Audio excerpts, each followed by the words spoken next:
Hallo und herzlich willkommen zurück zu einem neuen Flive Universe Video.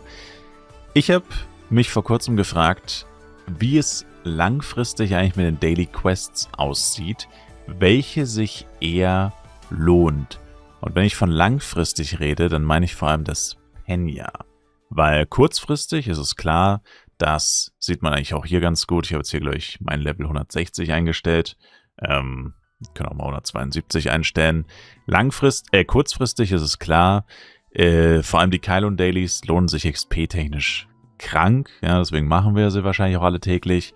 Und ja, es ist bombastisch, was da an XP rumkommt. Aber diese Dailies, die geben ja nicht nur XP, die geben ja auch Penya.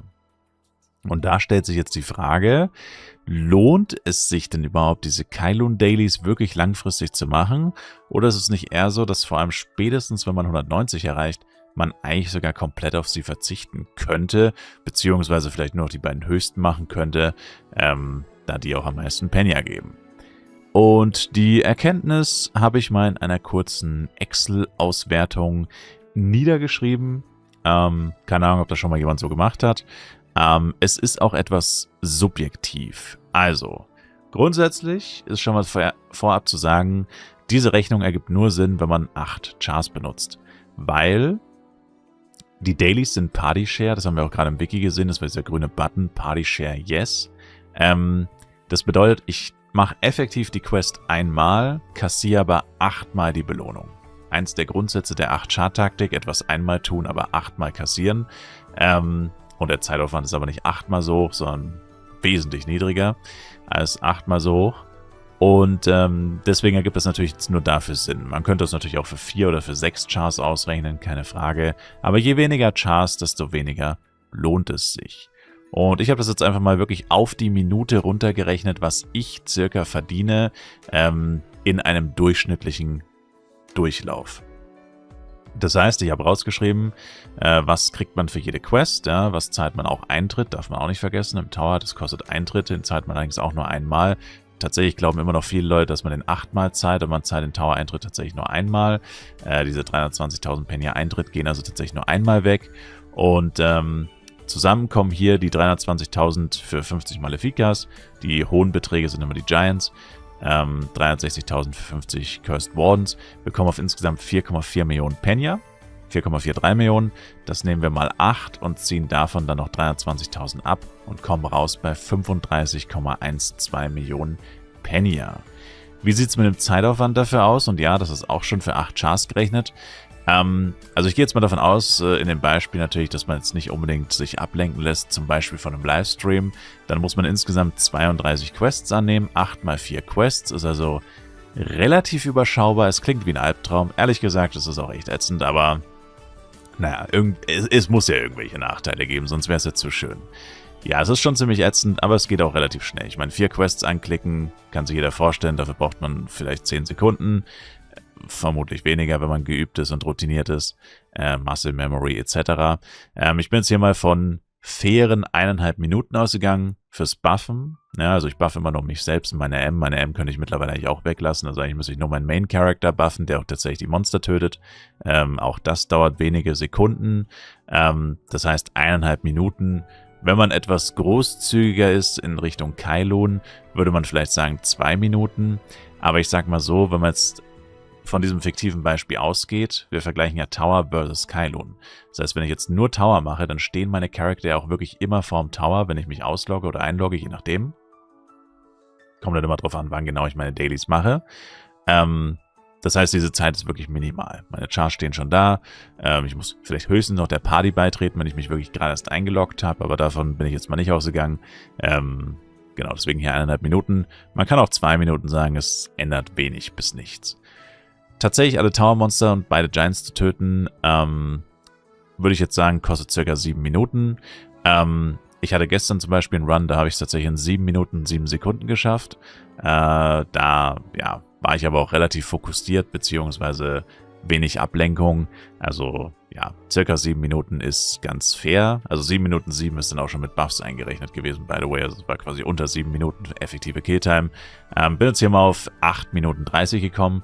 Die Quest abzugeben, by the way, auch das ist wieder minimalster Aufwand. Du gehst raus, Town Blinkwing, stehst direkt vorm Tower. Und wenn man Quests abgibt, das ist tatsächlich deutlich nicer als das Annehmen, weil da muss man immer nur okay klicken. Das dauert literally 3 Sekunden pro Charakter. Genau. Damit kommen wir auf einen Penya-Betrag pro Minute von 4.131.000. Wir können jetzt hier auch nochmal 9 Minuten machen, in dem Beispiel mit hier 2 Minuten für Quests und Buff, wo man hier ein bisschen fauler ist oder ein bisschen langsamer. Dann kommt man immer noch auf knapp 4 Millionen mit 3,902 Millionen. Aber ich meine, das wissen wir alles. Wir wissen, dass Tower sich lohnt, XP-technisch für eine sehr lange Zeit. Ab 170 plus kann man dann sagen, okay, XP-technisch jetzt vielleicht nicht mehr so sehr. Müsste man nochmal eine eigene XP-Rechnung vielleicht machen, aber die variiert ja von Level zu Level. Da kann man einfach den Daily-Rechner vom Flive Calculator nehmen, theoretisch, um sich sowas auszurechnen. Wir wollen uns hier, wie gesagt, eigentlich nur das Penya angucken. Und dann kommen wir zu Kailun.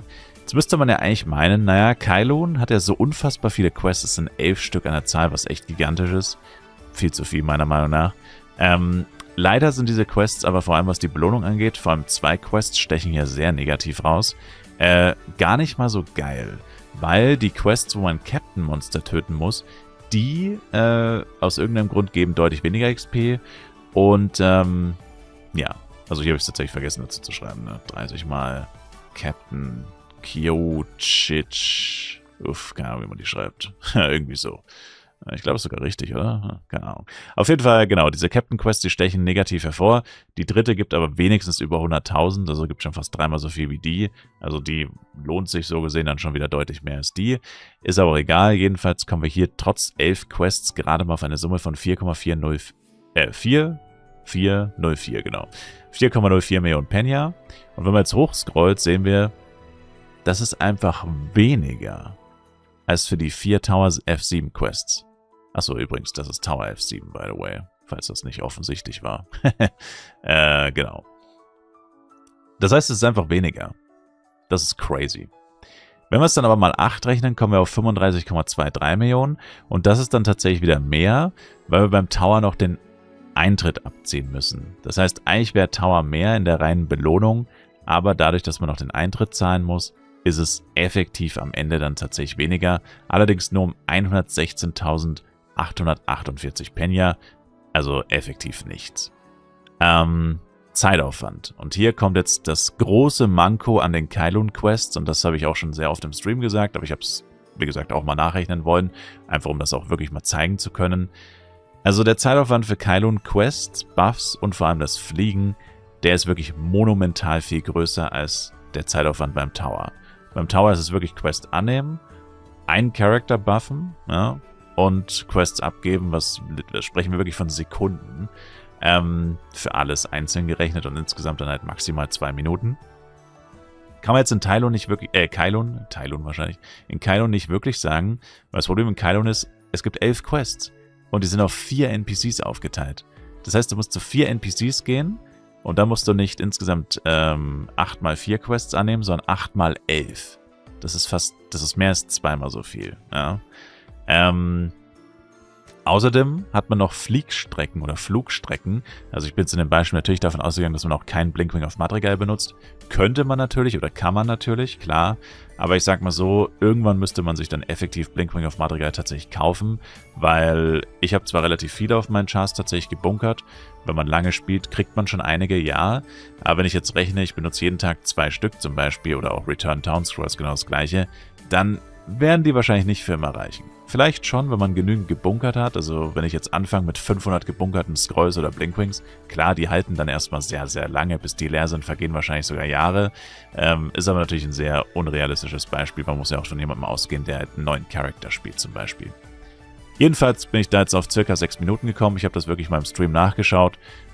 Das reine Annehmen der Quests bist du bei locker 3 bis 4 Minuten, plus abgeben dann nochmal mindestens 1 bis 2 Minuten. Buffs bist du, gut, auch wieder im Sekundenbereich. Buffs kommen jetzt nicht so zum Tragen, aber man fliegt dann doch auch noch relativ viel. circa 2 Minuten. Also ich würde sagen, Quest ist so circa 4 Minuten, Fliegen circa 2 Minuten, roundabout.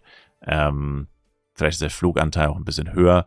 Ich meine, da sind wir jetzt alle noch nicht 100% so routiniert. Wobei ich muss mittlerweile sagen, bei mir ist jetzt schon so eine Art Routine eingespielt, die eigentlich ganz gut ist, aber ist ja auch egal.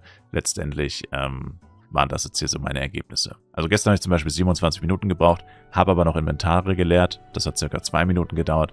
Da bin ich also ziemlich genau auf diese 25 Minuten gekommen. Genau. Ja, und das Ergebnis ist also Penja pro Minute schlappe 1,409 Millionen. Das heißt, selbst wenn ich jetzt hier von 20 Minuten ausgehe und ich meine 5 Minuten schneller zu sein, das ist unfassbar schwierig, weil das Monster Kill 19 Minuten, wie gesagt, ich habe es nicht so genau rausgerechnet. Man könnte wahrscheinlich hier noch mal die Zeit beim Fliegen plus 2 machen und die Monster Kill-Zeit tatsächlich nochmal um 2 Minuten reduzieren. Ist letztendlich egal, diese 25 Minuten kommen auf jeden Fall zum Tragen. Und das ist wirklich ziemlich brutal. Ich hätte auch gedacht, dass es deutlich weniger ist, ehrlich gesagt. Also ich dachte wirklich 20 Minuten. Aber wir können das ja mal durchrechnen mit 20. Das Ergebnis ist genauso erschreckend. Dann kommen wir halt auf 1,7 Millionen. Naja. Das ist immer noch grottenschlecht im Vergleich zu den 3,9 Millionen, die wir hier beim Tower in ca. 8 Minuten 30 bekommen. Und ich mache es jetzt wieder auf 25, weil überall steht 25. Nicht, dass es noch uns verwirrt. Ja. Jetzt kann man natürlich sagen, ja gut, aber was ist denn, wenn ich diese ultra schlechten Penja-Quests, also vor allem diese 3 sind das, weglasse? Ehrlich gesagt, das habe ich mich auch gefragt, weil dann wird das Ergebnis natürlich deutlich besser. Erstens müssen wir 90 Monster weniger töten, weil wir hier insgesamt 510 Monster töten müssen in Kailun. Minus 90 sind das immer noch 420. Macht jetzt tatsächlich keinen so gewaltigen Unterschied. Also die reine Killzeit sinkt damit vielleicht um circa 3 Minuten oder so. Vielleicht 5. Aber das Problem sind vor allem die Quest-Annahmen und Abgaben.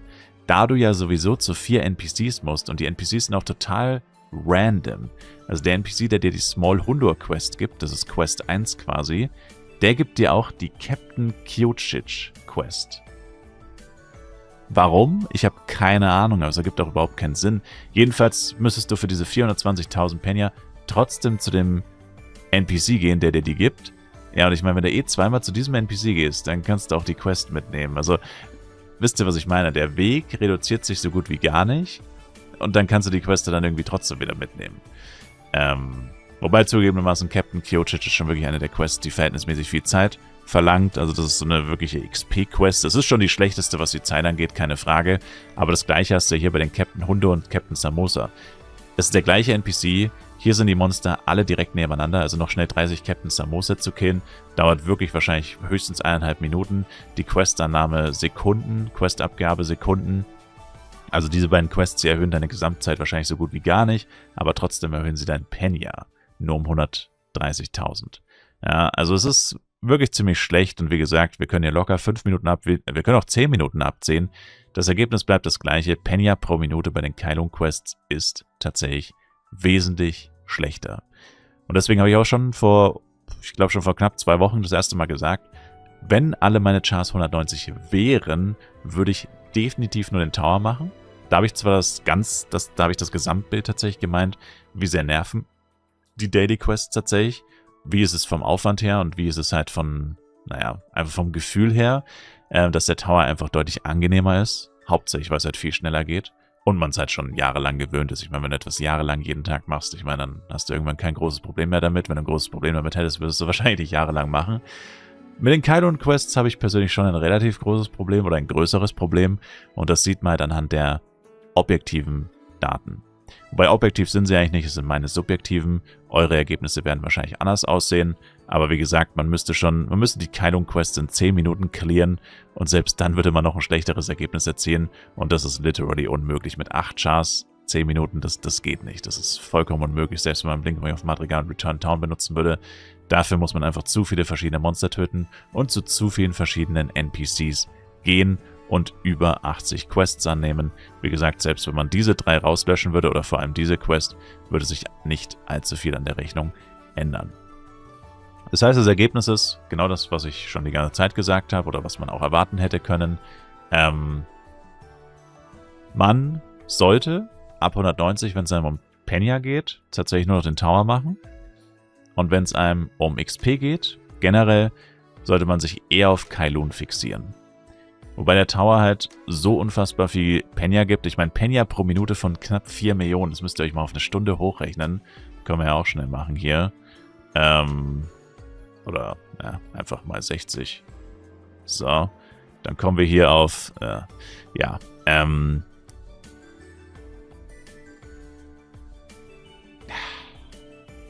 dieser verdammte Excel. Ach, und jetzt ist es nicht in Tausender-Schritte. 234.133.333, Leute, ist auch noch eine ziemlich lustige Zahl tatsächlich. Und jetzt zeigt mir mal jemanden, der so viel Geld pro Stunde macht, mit etwas so Banalem wie Monster töten, die so weit unter seinem Level sind. Ihr werdet niemanden finden. Dafür muss man normalerweise Level-Service anbieten, wo man Full Power-Up ist und eine Stunde richtig reinhasselt. Ja, dagegen ist Tower Daily so extrem chillig dagegen. Plus man muss keine Power-Ups benutzen. Das heißt, es ist wirklich reiner Gewinn bei den Tower Dailies. Beim Level-Service anbieten hast du auch eigene Kosten. Das heißt, selbst wenn dir jemand 250 Millionen die Stunde zahlt, hast du effektive Kosten von XY. Vermutlich zumindest. Das heißt, es ist kein reiner Gewinn. Beim Tower ist es reiner Gewinn. Ja, also ich glaube, es ist ziemlich klar geworden. Penya ist gleich Tower, XP ist gleich Kylun. Bestenfalls macht man einfach beides. Aber damit ist die zeitliche Belastung halt für 8 Chars bei über 30 Minuten.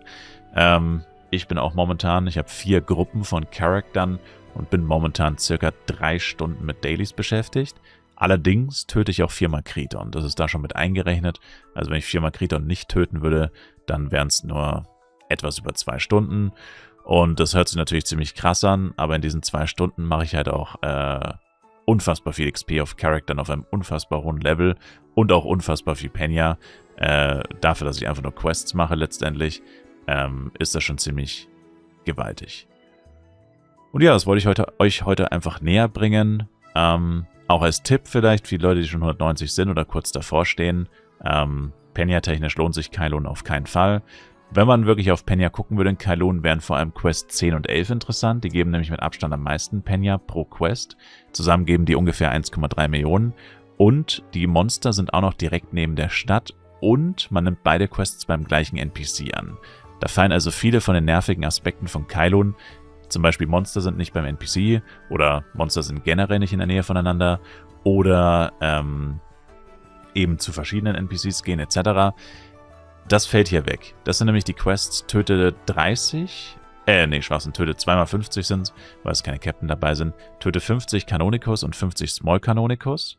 Und die sind beim Elder, ich weiß nicht wie er heißt, aber auf jeden Fall bei dem Elder-Typen in Kylun, beide vom gleichen NPC. Und es ist wirklich direkt neben der Stadt. Das heißt, das kann man wirklich effektiv wahrscheinlich innerhalb von, sagen wir, 4 Minuten abschließen, vielleicht 5. Sicherlich ist das nicht ideal, vor allem nicht verglichen mit dem Tower. Aber es ist nicht schlecht. Also wenn, dann würde ich wahrscheinlich das langfristig vielleicht noch empfehlen. Oder auch wenn man Level 185 plus ist, könnte man sich nur noch darauf beschränken. Dann nimmt man immer noch das meiste Penya mit, verhältnismäßig auf die Zeit gerechnet zumindest. Die meiste XP auf jeden Fall. Und hat den geringsten Aufwand von wirklich sehr, sehr wenigen Minuten.